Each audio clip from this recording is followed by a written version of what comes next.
But I was so in love, I told myself it was just his anti-establishment charm. The cracks started to show in the details. He became more critical, his gentle critiques of my lifestyle hardening into outright disdain. He hated my friends, calling them corporate drones. He hated my job, calling it soul-crushing. He was constantly borrowing money, small amounts at first, then larger ones for a deposit on a new art studio that never materialized. He made me feel as if my financial contribution was the least I could do to support his superior artistic soul. Meanwhile, Jessica was always around.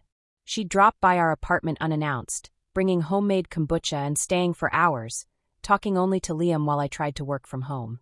They had a universe of inside jokes I wasn't privy to, a shared language of sighs and knowing glances.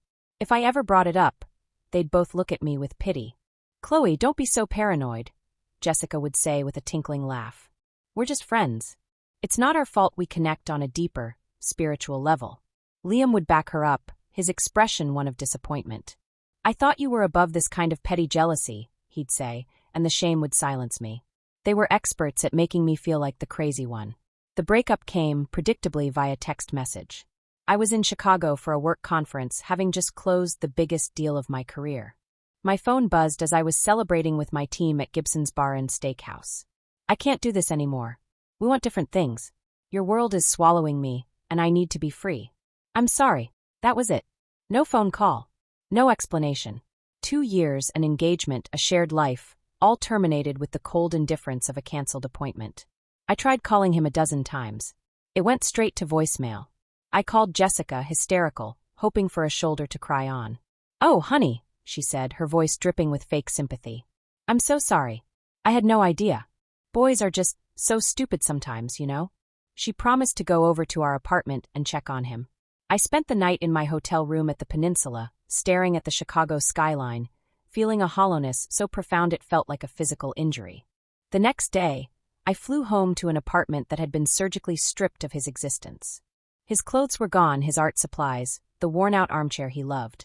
The only thing he'd left behind was the ring, sitting nakedly on the empty nightstand. And a single long, blonde hair on his pillow. My hair is dark brown. Jessica's is blonde. The weeks that followed were a blur of grief and confusion. I was heartbroken, but more than that, I was humiliated. He had spun the narrative so effectively that even my own family was hesitant. "Well, you know, Chloe," my Aunt Jessica's mother said over the phone, "Liam is a simple man. Maybe your lifestyle was just a bit much for him." The implication was clear. I had driven him away with my ambition, my success, my materialism. I was the villain. Jessica, meanwhile, played the part of the concerned cousin beautifully. She'd call to check on me, her voice syrupy with concern, asking if I was eating, if I was sleeping. All the while, my gut screamed that something was wrong. I started noticing little things, breadcrumbs of their deceit. A friend mentioned seeing Liam's beat-up Volvo parked on Jessica's street in Brooklyn late at night. I saw an Instagram story from one of Jessica's friends, a party at her apartment, and I could have sworn I saw Liam's favorite denim jacket slung over a chair in the background. Each clue was a tiny paper cut on an already open wound. They were small enough to be dismissed as paranoia, but together they formed a pattern I couldn't ignore. The suspicion was a low-grade fever, a constant thrum of anxiety beneath the surface of my grief. I knew they thought I was a fool, too wrapped up in my grief and my demanding job to see what was right in front of my face. And for a while they were right. I was paralyzed, but that paralysis was slowly, imperceptibly, hardening into something else. Something cold and sharp and utterly determined. They had taken my love, my dignity, and my trust. The least I could do was take back the truth. My investigation didn't begin with a bang, but with a quiet, obsessive scroll through months of old social media posts. The truth didn't arrive in a single cinematic revelation. It was a slow, agonizing trickle of digital poison.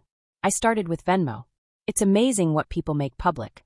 I scrolled back through Jessica's feed, past the payments for Sparkle's Good Vibes Sparkles, and Crystal Ball Tarot reading Crystal Ball. And there it was, 6 months before Liam and I broke up. A payment from him to her. The memo. A single pizza emoji. Harmless.